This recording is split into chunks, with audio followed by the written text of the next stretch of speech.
Hello student of class 7. Let's start our new chapter, wind and storm.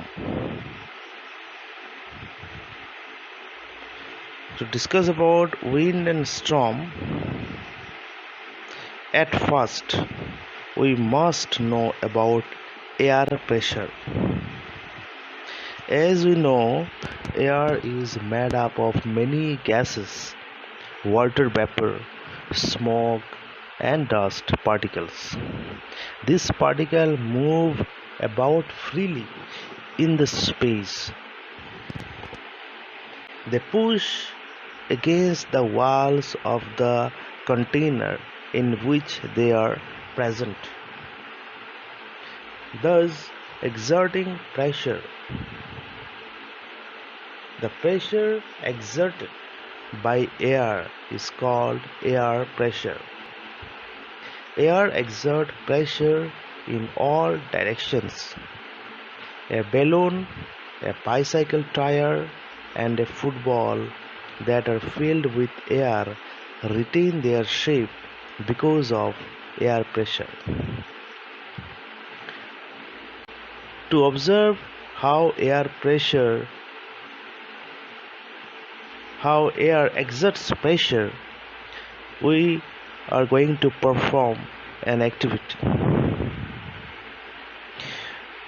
To perform this activity, we require to manage this material: a glass tumbler, a small piece of cardboard, and water.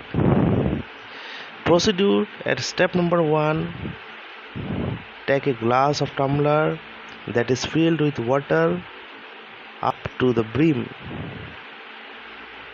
Now place the cardboard over its mouth, holding the cardboard tightly against the mouth of the glass. Now put it upside down.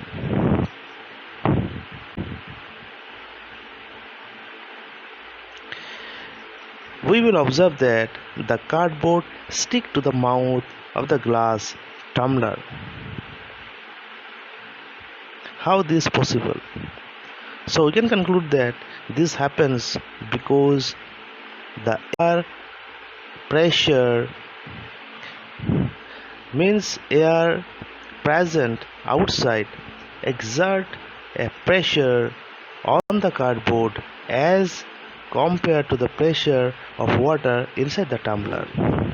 So means water also giving pressure to the cardboard in the downward direction, but the surrounding air, whatever present, this air also exerting pressure on this cardboard into the upward direction. Since the air pressure is more compared to the water pressure, so the cardboard to the glass. So from this we can understand air also exert pressure. Now let's discuss about atmospheric pressure.